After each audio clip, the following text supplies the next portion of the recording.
Hello and Assalamu alaikum students. I am Muhammad Ali and today we are going to do our first online lecture for our course on human resource development.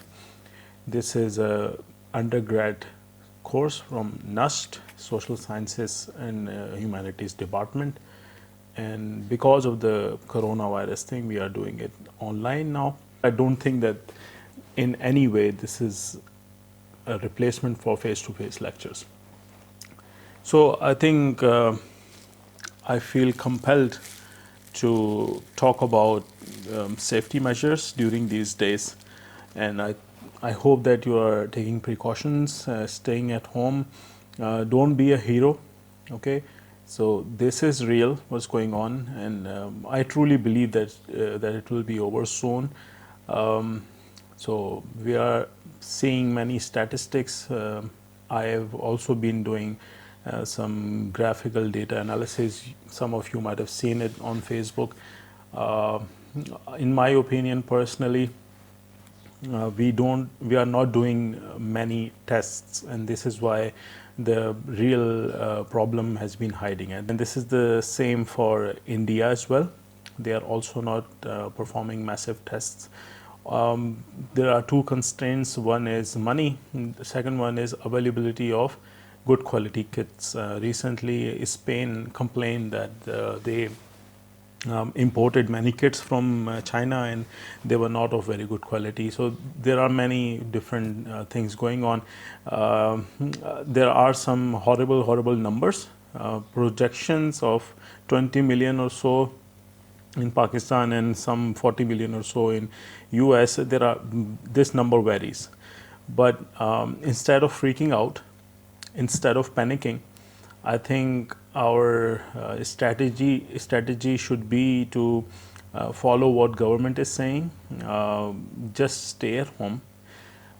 Most of us, I'm talking to my students now from NUS, most of us can afford to stay at home for some time. We are privileged enough, thanks God. So don't take any risks. Previously, in the beginning, I also made a video on that, which turned out to be wrong information. I made a video based on WHO's recommendation that we should, masks do not protect anything. So, especially for bearded guys like myself, and because it does not stay in the air and so on. This was WHO's video, and I made it in Urdu for our audience. And later on, WHO said that, of course, that information was wrong. This virus can stay in the air for 8 hours or so.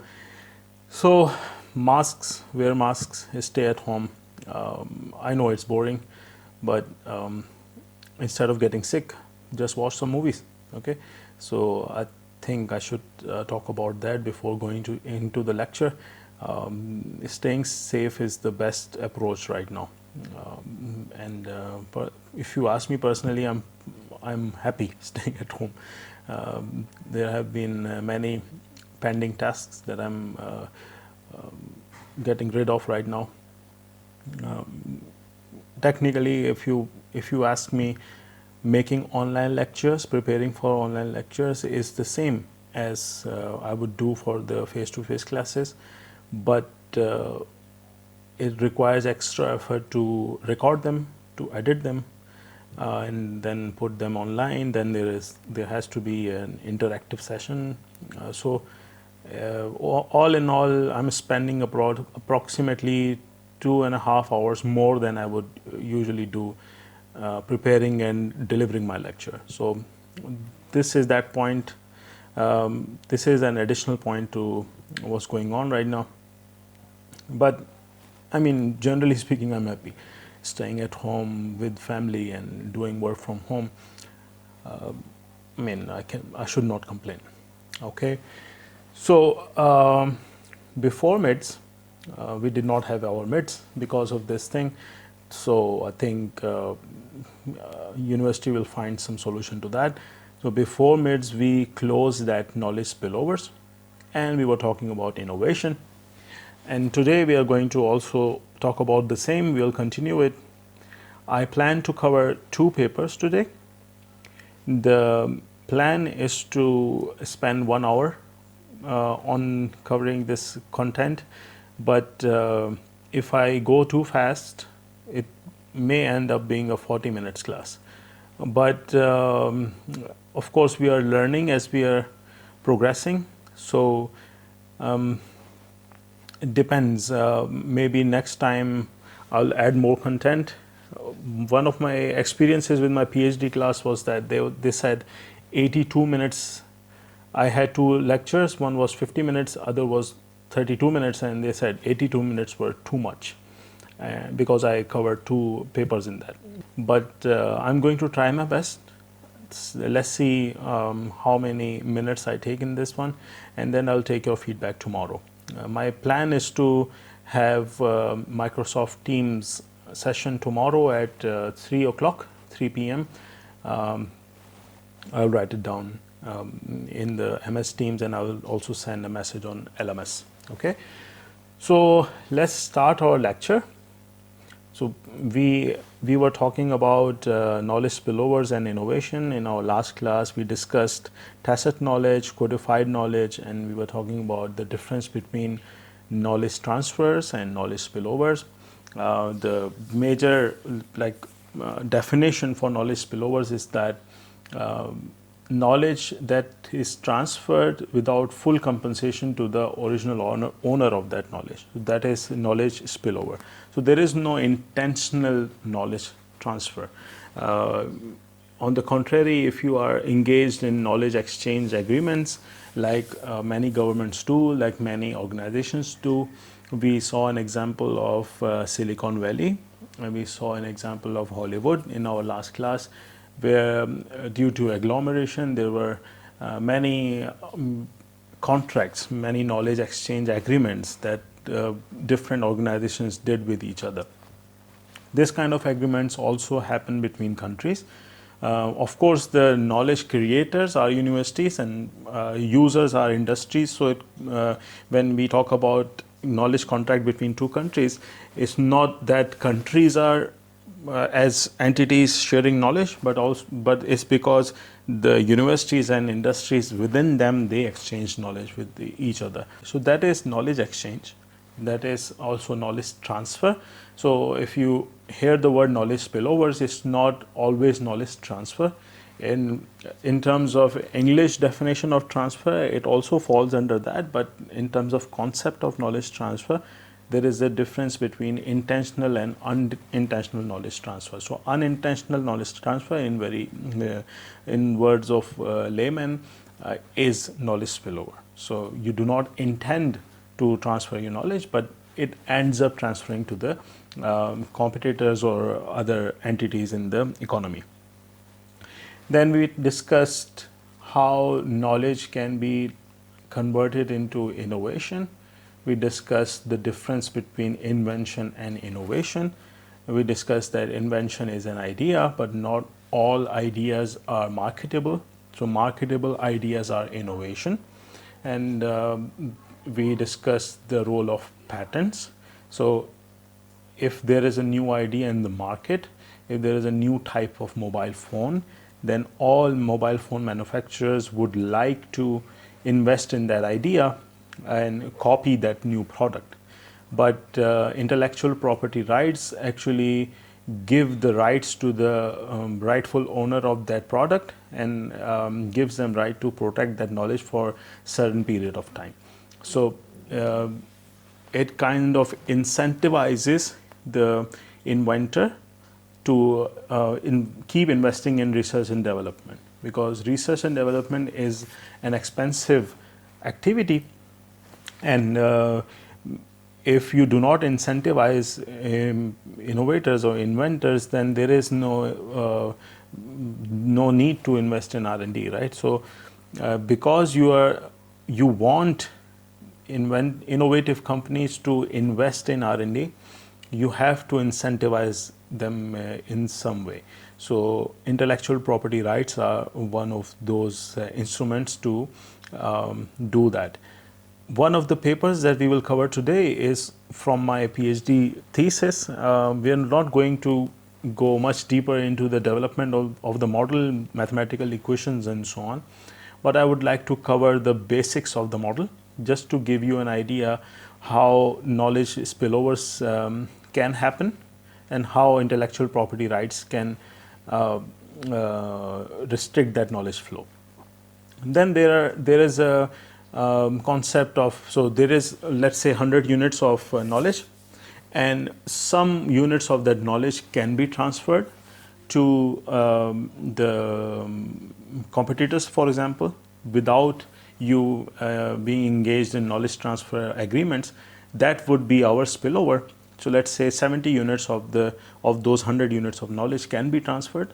So that would be the knowledge spillover.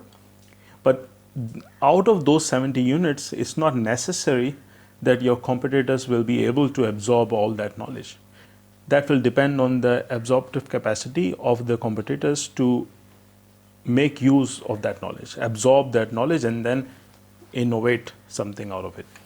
So there is a restriction of knowledge spillovers. Some knowledge is tacit, which may not be transferred without you being engaged in social face-to-face interaction with the inventor. Then let's say 70% of that knowledge is codified, that can be decoded. If you just look at the product, for example, then out of the 70% of the codified knowledge, let's say you can absorb only 50%.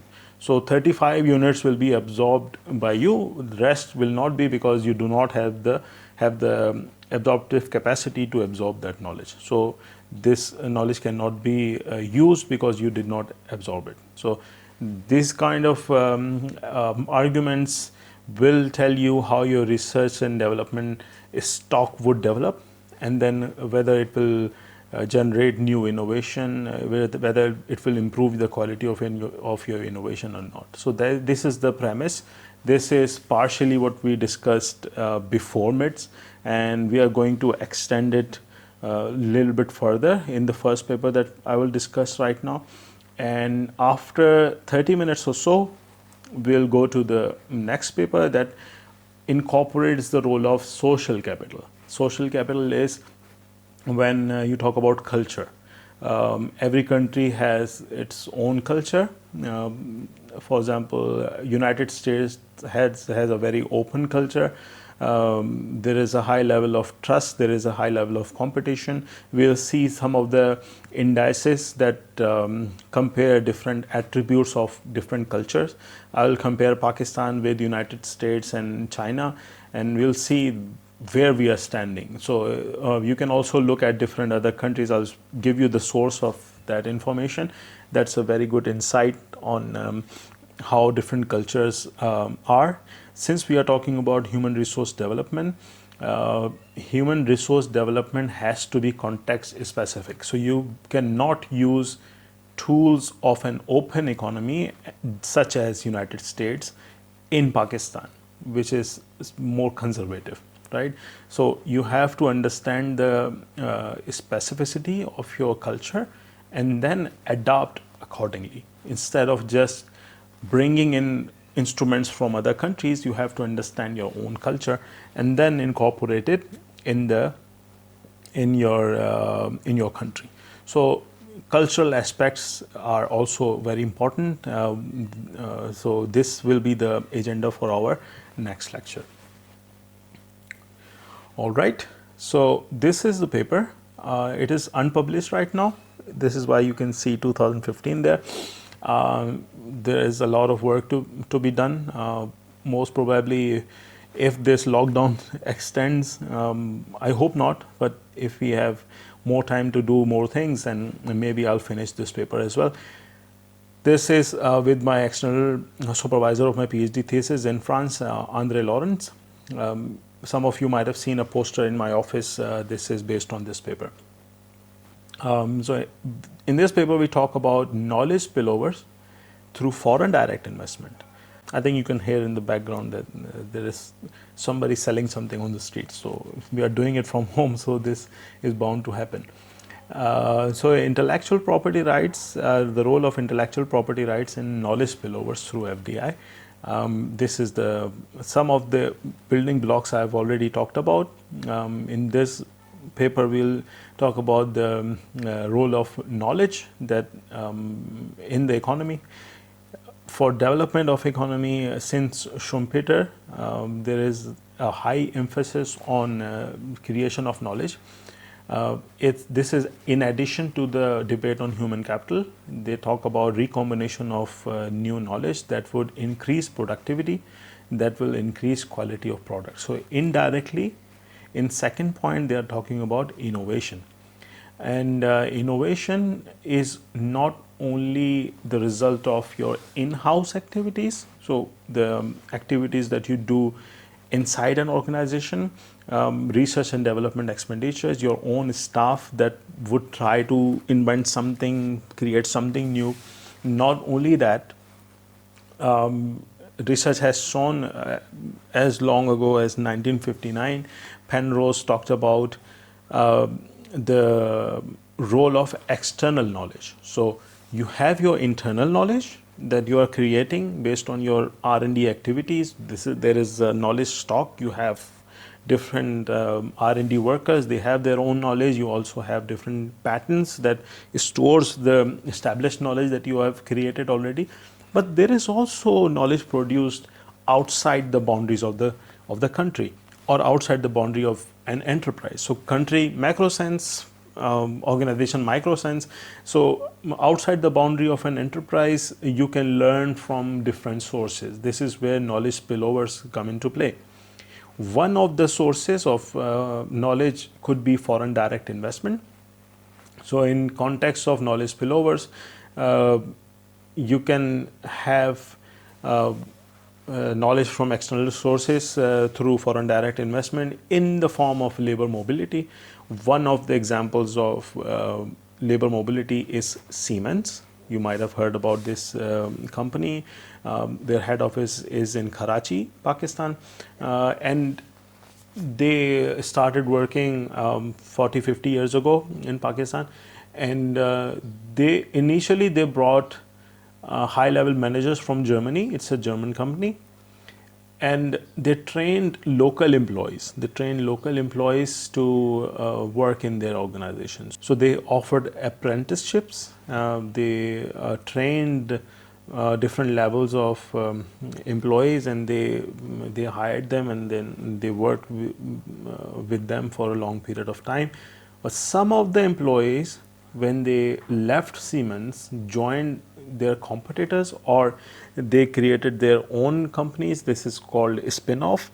So even in the form of spin-offs, even in the form of labor mobility from Siemens to domestic engineering firms, there was knowledge transfer, because all that knowledge that Siemens gave to their employees in the form of apprenticeships, that knowledge was transferred to the local firms. So this is how labor mobility works. And then there are demonstration effects, backward forward linkages. Backward forward linkages would actually constitute knowledge transfer, not knowledge spillovers. But I mean, some of the knowledge might be intentionally transferred, but when you are interacting, some of the knowledge may also spill over. So both kind of knowledge would work in this sense. So backward forward linkages also would increase your productivity through, and sometimes also increase innovation as well. So foreign direct investment could be a source of knowledge spillover. This is the point of this fourth bullet point. And then of course you create knowledge and you gain competitive advantage in the market.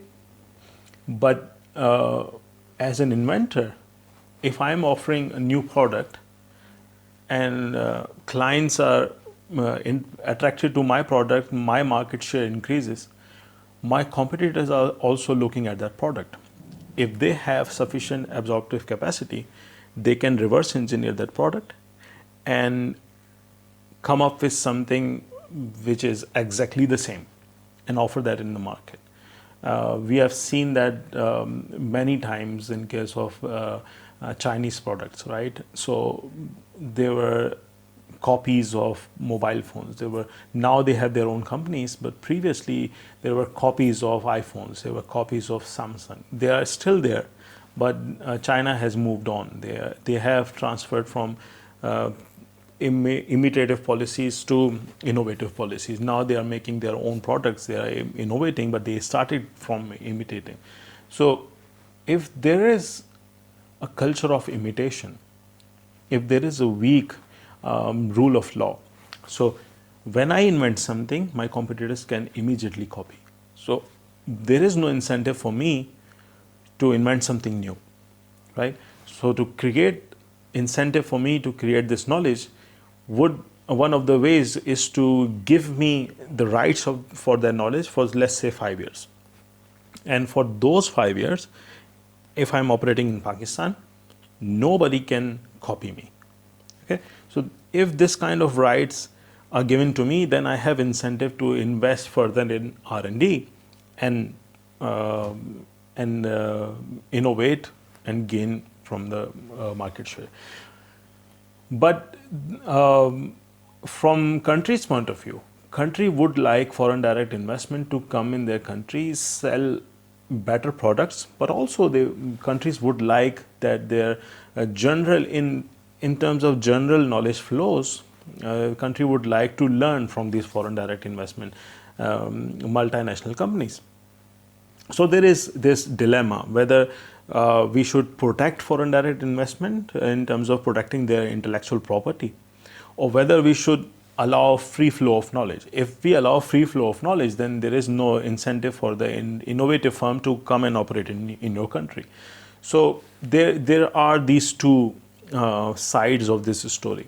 So intellectual property rights are beneficial for the innovators, but not so for the countries in which they are operating, right? So since research and development is an expensive activity, we have talked about this before. So we need to create some kind of incentive. But the other side of the coin is, as Baldwin and Levine in this last bullet point highlighted, that intellectual property is different from physical property. So if somebody steals your physical property, your car for example, then you have lost your car. But if somebody takes your intellectual property, they might improve it. So in grand scheme of things, improving knowledge, because you can use my knowledge freely, would be beneficial for the country and would not result in monopoly. When you protect my knowledge, if I am an innovative firm, if I can invest a lot of money in research and development, you are allowing me to create monopoly, because nobody can steal my knowledge. I will keep on growing by investing more and more in research and development. We'll see later on that research and development expenditure is the function of profits. So more I invest in research and development, better my innovation will be, and better my innovation will be, higher will be my market share, more money I will make, and in the next period, because I made more money, I'll invest more in R&D, then more innovation, more profit, more R&D. So slowly, my market share will be so large that it will be one giant company, monopoly, and I will crush the domestic market, right? And this is what happens also foreign direct investment. If it is a really big company and you are protecting its intellectual property, and domestic firms are not really good when it comes to innovation, then this big company eats everyone. Of course, there are political angles, there are different dynamics also that comes into play when you're talking about taking over the market shares. But let's just assume that it's just the quality of the product, is just the innovation that allows you to gain more market share. In that sense, intellectual property rights would result in monopoly. All right. So aim of this paper is to find out if innovation would be encouraged if multinational companies are protected with intellectual property rights. So We want to see if intellectual property rights would be beneficial for the economy, who will win, who will lose, and whether intellectual property rights are creating monopolies or not. That is the main purpose of this paper. We'll briefly look at the structure of the paper later on. That is not intention of this lecture. This part of the lecture is not to teach you how to build up an agent-based model. This is an agent-based model in which we have modeled an artificial scenario in which, as we'll see in this one as well, in which we have multinational firms, we have domestic firms.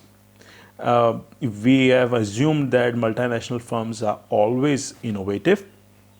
Domestic firms could be innovators or imitators. And firms compete based on prices and quality. So, lower the prices, higher is my competitiveness. Higher the quality is, higher is my competitiveness. So, this is how the equations are designed. Firms improve their quality by innovating. So, they can also improve the quality of their products by imitating. So, let's say I am making Samsung mobile phones, and there is a new product which is Apple mobile phones, iPhones. So, I will look at iPhones and I can come up with exactly the same phone like iPhone, and I can call it Samsung. That would be imitating. I'm making exactly the same product. If I am kind of changing it a little, making it better, that will be incremental innovation. So there is a level of innovation, you have just slightly improved it. So that will be incremental innovation. In this paper, we are not differentiating between incremental or radical innovation, we're just talking about innovation. So firms improve their quality of the products by innovating or imitating. How much can you innovate? That depends on your research level. Research level is based on your internal efforts and also knowledge that can be absorbed from external sources. Okay, we'll briefly look at how this would work later on.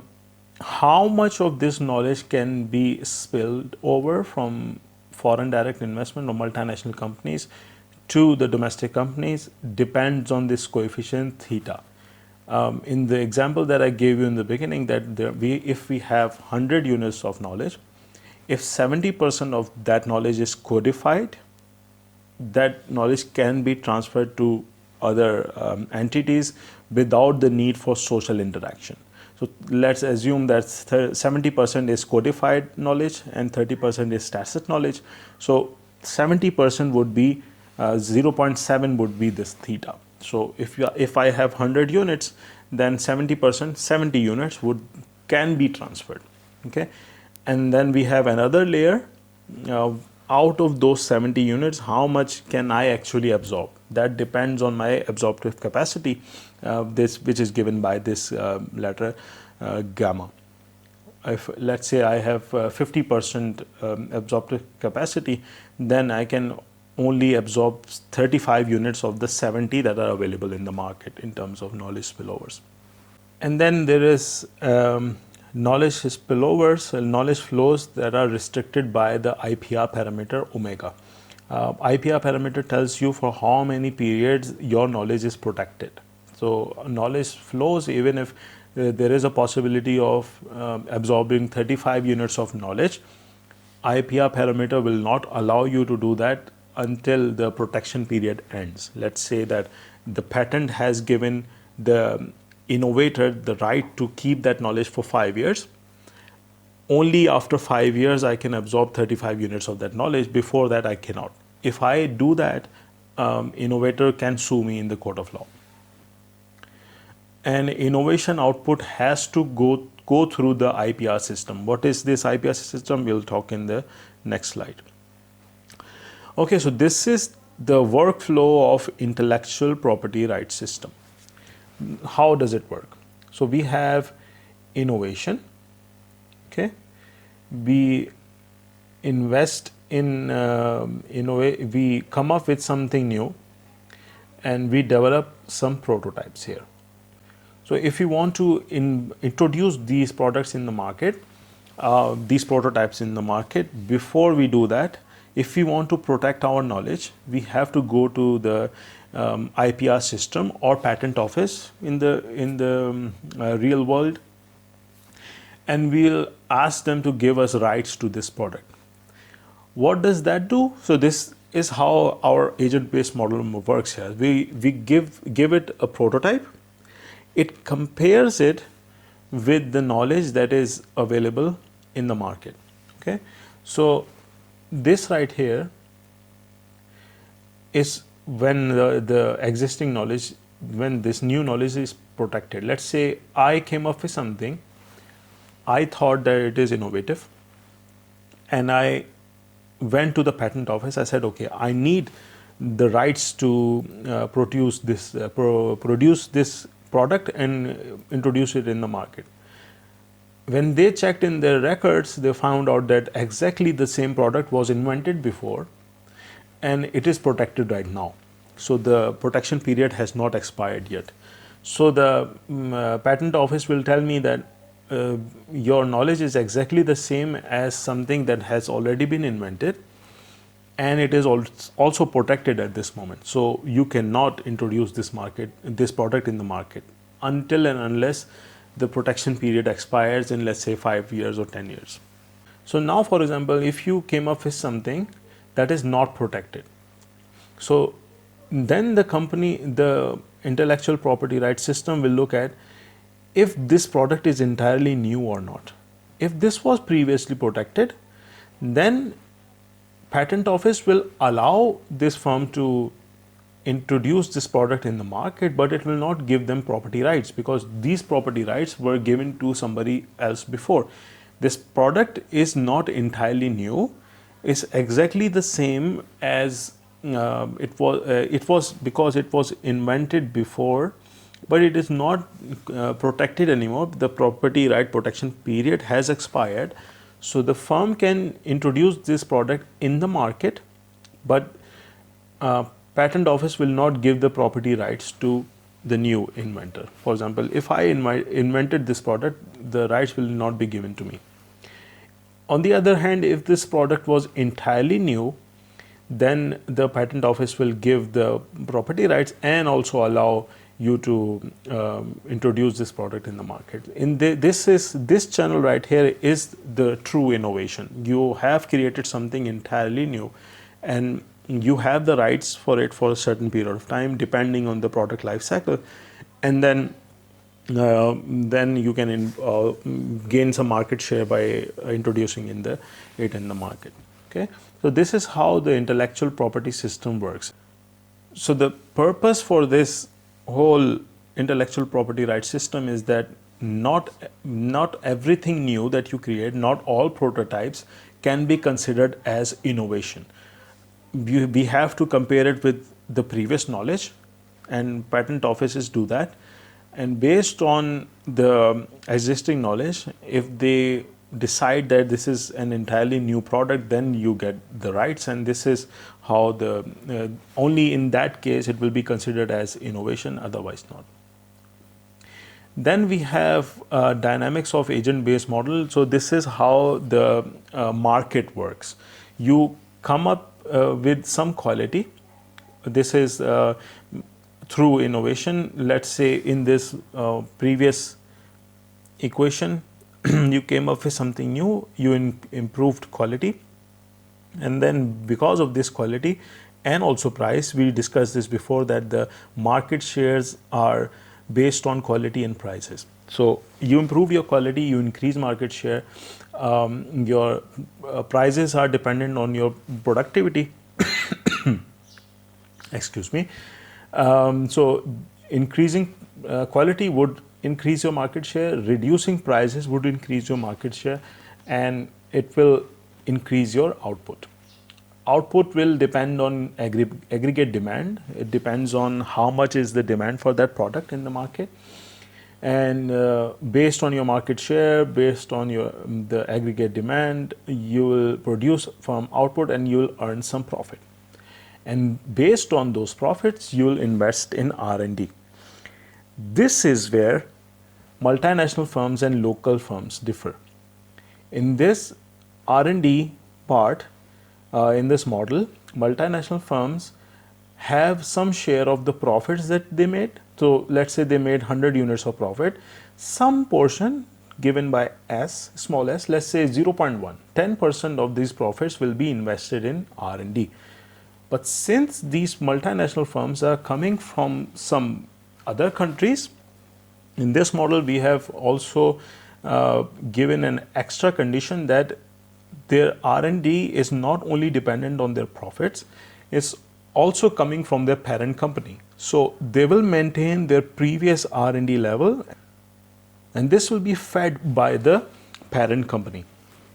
And then previous year's R&D plus some part of the profits that they have made in the last period. Okay, and local firms cannot do that. Local firms will either invest zero or they'll invest some portion of the profit. If they make positive profits, they'll invest some part of that in R&D, otherwise they will not. Okay, so this is the only way we have differentiated between multinational firms and local firms. So based on this research and development investment, given the level of R&D, their research level will improve. They will increase their knowledge. And Cohen and Leventhal talked about two phases of R&D. So not only that they will be more innovative, but they will have better absorptive capacity. So gamma will improve here. If they have better knowledge, they can absorb external knowledge as well. So they can invent, they can innovate more, and they can also absorb more knowledge. Based on these three things, they will invent something new prototypes, send it back to the IPR system that we saw in the previous slide. If this IPR system allows the introduction of the new product, then their quality will improve and then the new cycle will start. So this is how the whole cycle works from top to bottom. And we ran this model. There are many equations behind it. At this level, we don't have to discuss all of them. So let's skip all that. The conclusion of this paper is that when we increase the duration of intellectual property right protection, there is a dispersion of labor productivity, market shares, and quality across firms. What does that mean? It means that when you protect knowledge, you are actually favoring, you are giving more weights to the innovators, and you are protecting them. So the knowledge that they create, based on that knowledge, they increase their market shares. And since they are improving their market shares, they are improving their productivity, they are creating more innovation, so their labor productivity would be higher. Others will fall behind because they are not innovating. They cannot learn from this leader in the market. So there will be a big spread of labor productivity. Some will fall behind, some will go ahead, so standard deviation will be higher. Same goes for market shares as well. The innovators will take more market shares, imitators will fall behind, so there will be high level of spread in market shares. Same goes for quality as well. Quality is reflecting innovation here. So better innovating firms, because they are protected by IPR, their quality would be better. Unevenness of the productivity distribution will also increase. This is partially also covered by labor productivity in the first point. And selection mechanism favors innovating firms. So there is a selection mechanism in this model. I did not show that because those equations scare many students. So I'm just trying to keep it simple. So a selection mechanism equation is designed in a way that it has some component of quality in there. Higher the quality, higher the competitiveness, and higher the competitiveness, more share of market you get.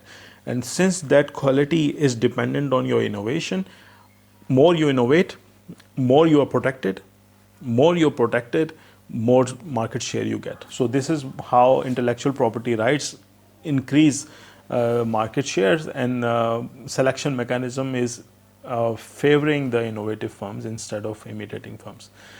When we change this theta, knowledge spillover coefficient, it does not change the output, the outcome that I have explained in the first 3 points. Same goes for technology shocks, same goes for sensitivity to competitiveness. These two parameters I did not discuss in the model before, so let's skip them. Just think of this fourth point as the robustness check. So if we change some of the parameters that are not directly linked with the findings of this paper, it does not change the findings. So it is not sensitive to the minor changes in the knowledge spillover coefficient. Just think of it like that. Average quality levels are high when spillovers are high. Of course, when you keep the protection period short, so we did not give 0, 1 protection period, we gave 0, 5, 10, 15, 20. So we kept on increasing the protection period to see if higher level of protection would give us more innovation. And as we would expect, we found that when protection periods are lower, knowledge spillovers are higher, and because of that, innovation, overall quality in the market is also higher.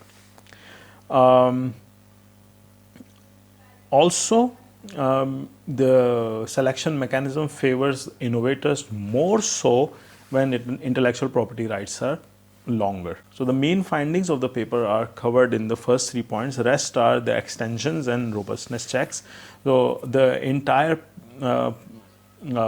story in this paper that we tried to tell was that intellectual property rights are good for the economy if you want the innovative multinational companies to operate in your country and produce novel products.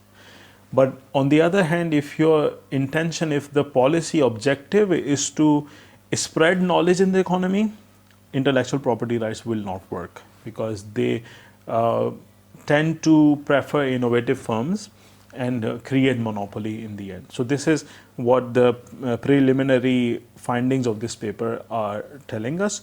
If you are interested in reading the full paper, I can send it to you.